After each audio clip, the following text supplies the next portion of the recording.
Hello बच्चों, let's discuss the question. So the question says a lake surface is exposed to an atmosphere where the temperature is less than 0 degree Celsius. If the thickness of the ice layer formed on the surface grows from 2 centimeter to 4 centimeter in 1 hour, the atmospheric temperature TA will be.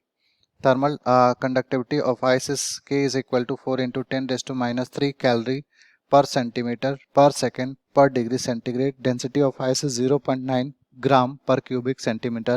Latent heat of fusion of ice is 80 calorie per gram.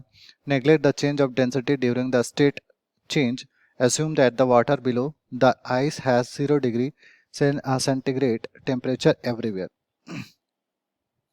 तो सबसे पहले हम यहाँ पे जो की concept use करेंगे वो लिख लेते हैं।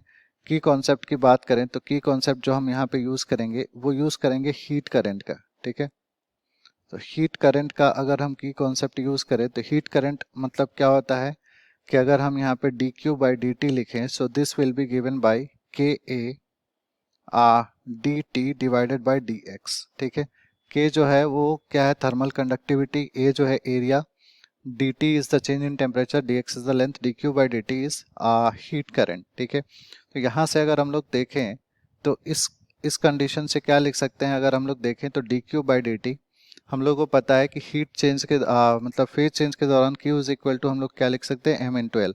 अब यहाँ से अगर हम लोग इस फॉर्मूला में पुट करें तो ये क्या हो जाएगा m into L divided by time, this will be equal to K A D T divided by D X. ठीक है, अब मास को हम लोग क्या लिख सकते हैं, वॉल्यूम इंटू डेंसिटी। सो डेंसिटी वॉल्यूम को हम लोग क्या लिख सकते हैं, एरिया इंटू लेंथ, और यहाँ पे जो ये L है this is latent heat of fusion, तो this will be L F. उसके बाद यहाँ पे क्या आ जाएगा time, this will be equal to K A D T. इसको हम लोग डायरेक्टली क्या लिख सकते हैं, डी टी को हम लोग लिख सकते हैं टेम्परेचर एट ए। ठीक है, T A divided by D x is nothing but length, area से एरिया कट जाएगा। यहाँ पे हमारे पास अगर सारी वैल्यूज को पुट करें तो डेंसिटी हमारे पास क्या दिया हुआ है 0.9, लेंथ हमारे पास कितना है, this is 2 into 10 raise to minus 2।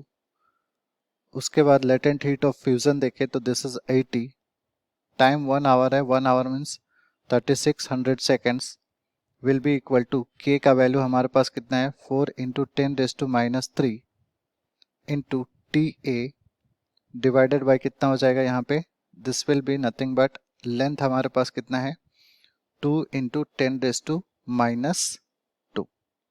अब यहाँ से अगर हम टी ए को निकालें तो T A will be nothing but, यहाँ से टी ए बराबर कितना हो जाएगा, this is 0.9 into 2 into 10 raise to minus 2 into 80 divided by ये कितना हो जाएगा 4 इंटू 10 रेज टू माइनस 3